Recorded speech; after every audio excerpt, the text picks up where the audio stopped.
ओम नमस्ते जी। छठी श्रव्य कणिका दयानंद दिवाकर, लेखक श्री आदित्य मुनि जी वानप्रस्थ।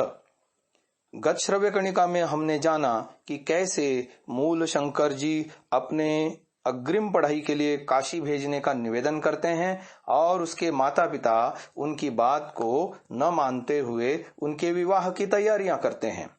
आगे हम देखते हैं क्या होता है।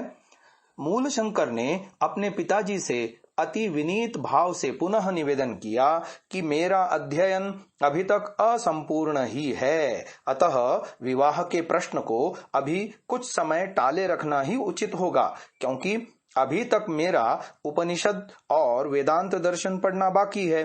वेदांत दर्शन पढ़ने के लिए काशी ही सर्वोत्तम स्थान है, अतः आप मुझे अनुमति प्रदान करें कि मैं वेदांत दर्शन पढ़ने के लिए काशी को चला जाऊं। इस प्रस्ताव को सुनकर मूल शंकर की माता विलाप कर कहने लगी कि काशी साधु सन्यासियों का स्थान है, मेरा लड़का वहां जाकर साधु सन्यासी बन जाएगा, फिर घर पर कभी वापस नहीं आएगा। मूल शंकर के पिताजी ने भी गंभीर होकर कहा कि वे उसे काशी नहीं भेजेंगे, क्योंकि यहाँ उनकी जमींदारी और कृषि व्यापार कर्म की देखभाल कौन करेगा। मूल शंकर को भी उनके इस आदेश का उल्लंघन करना कठिन हुआ। आगे बात आती है जमींदारी के एक गांव में मूल शंकर का अग्रिम अध्ययन। करशन जी जमींदारी में 3 कोस की दूरी पर स्थित एक ग्राम में एक प्रसिद्ध पंडित रहते थे, जो मूल शंकर के पिता के सुपरिचित भी थे।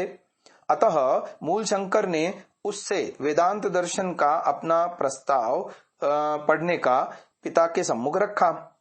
करशन जी ने कुछ सोच विचार करके इसकी स्वीकृति दे दी। अतः मूल शंकर वहां उन पंडित जी से वेदांत पढ़ने के लिए पहुंच गए। अब उनके माता पिता दोनों यह समझकर निश्चिंत हो गए कि इससे कम से कम काशी जाने का विचार तो स्थगित हो गया। मूल शंकर भी वहां जाकर मनोयोग पूर्वक उन पंडित जी से वेदांत पढ़ने लगा। ऐसा करते हुए ही जन्म मृत्यु, सुख दुख, पाप पुण्य, बंधन मुक्ति, वासना कामना, अनासक्ति आसक्ति आदि विषयों पर आलोचना करते समय मूल शंकर के मुख से अचानक यह निकल गया कि मैं विवाह नहीं करूंगा। इस बात को सुनकर उन पंडित जी ने मूल शंकर के पिताजी को इस बात की सूचना दे दी। अब मूल शंकर के विवाह की अंतिम चर्चा की बात आपको सुना रहे हैं कि मूल शंकर के विवाह न करने के निश्चय की सूचना पाकर उसके पिताजी ने टंकारा से एक नौकर और उसके पास इस आदेश के साथ तत्काल भेज दिया कि तुम एक मुहूर्त के लिए भी अब वहां नहीं ठहरो और तुरंत घर आ जाओ। इस आदेश को पाकर मूल शंकर अपने गुरुजी के साथ अपने पिता के सम्मुख आकर उपस्थित हो गया। मूल शंकर के पिता ने दुखित होकर तब उसके गुरुजी से कहा कि अति शैशव में मेरे इस हतभाग्य पुत्र को आभूषणों की लालसा में नौकरानी इसे डेमी नदी में फेंक देने वाली थी, किंतु आभूषणों सहित इसे घर पर छोड़कर वह सदैव के लिए चली गई। 2 वर्ष की उम्र में फिर उन्हीं आभूषणों की लालसा में चोर इसको चुराकर कहीं ले गए और 2 दिन बाद आभूषणों को अपने पास रखकर इसे घर पर छोड़ गए थे।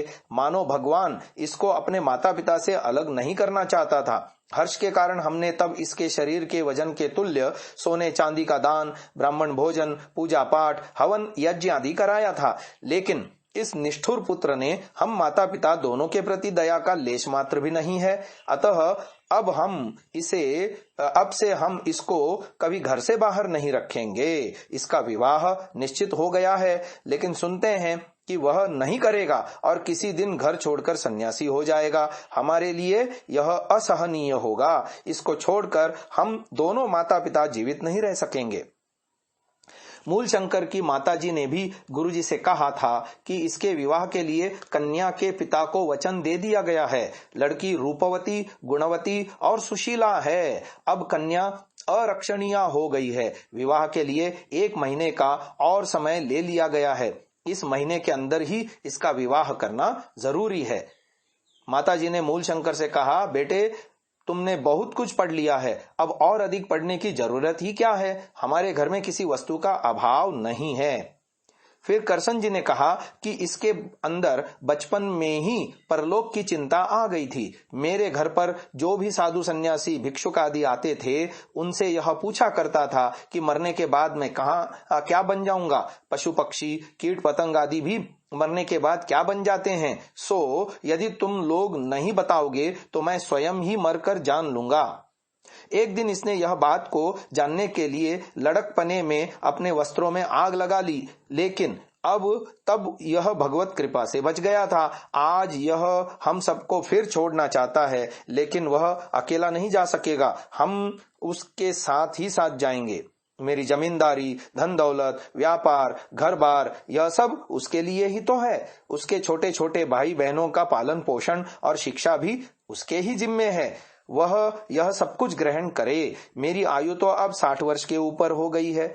हम कुछ समय बाद ही काशी जाकर श्री विश्वनाथ जी की शरण में पड़े रहेंगे। वह विवाह कर ले, उसकी विवाहित स्थिति को देखकर ही हम दोनों शांति से मर सकेंगे। करसन जी यह सब कहते कहते रोने लगे। माता भी रोने लगी।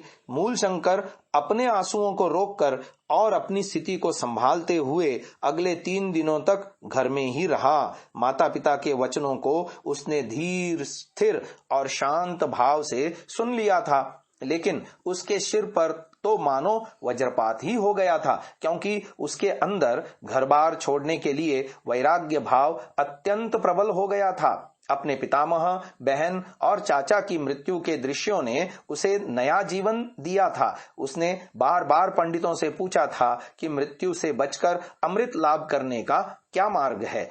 तब सबने उसे यही कहा था कि योग विद्या का लाभ, योगियों का उपदेश ग्रहण और तदनुसार साधना करने से ही मृत्यु पर विजय लाभ होता है।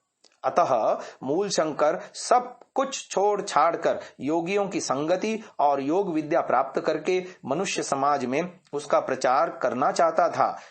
इसके लिए वह दृढ़ संकल्पित था। इस समय तक अर्थात भाद्रपद शुक्ला 9 गुजराती संवत 1902 विक्रमी तदनुसार 31 अगस्त 1886 ईस्वी सोमवार तक वह 21 वर्ष का हो गया था।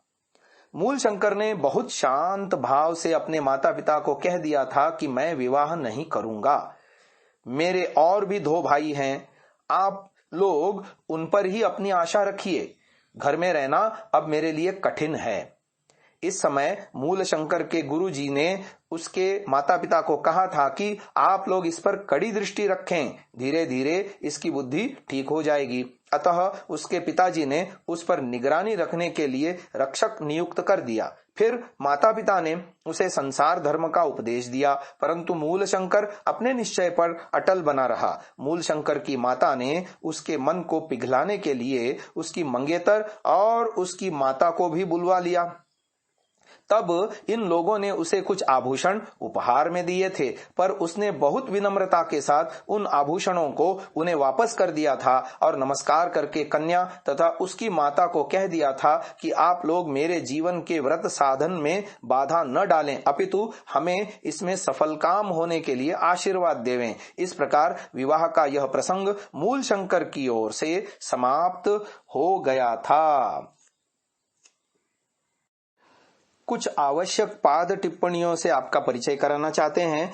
महर्षि दयानंद जी सत्यार्थ प्रकाश में लिखते हैं कि संतानों को उत्तम विद्या, शिक्षा, गुणकर्म और स्वभाव रूप आभूषणों का धारण कराना माता पिता, आचार्य और संबंधियों का मुख्य कर्म है।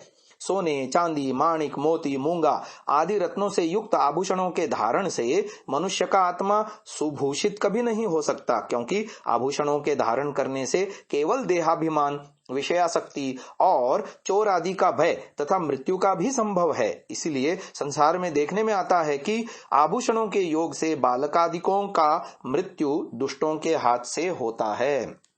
एक और पाक टिप्पणी लिखी हुई है इस यानी जो करसन जी के जन्म के विषय में, करसन जी की आयु के विषय में, कि ऋषि दयानंद के पिता का जन्म संभवतः संवत 1881 धन 21 घटा 60 बराबर 1842 विक्रमी में हुआ था। जैसा कि ऋषि दयानंद की प्रारंभिक जीवनी के अन्वेषक प्रोफेसर दयाल जी, प्राध्यापक आयुर्वेद कॉलेज जामनगर ने वेदवाणी के जनवरी अंक 1986 के पृष्ठ 14 पर स्वीकार किया गया है। आज की इस चर्चा को यहीं विराम देते हैं। ओम।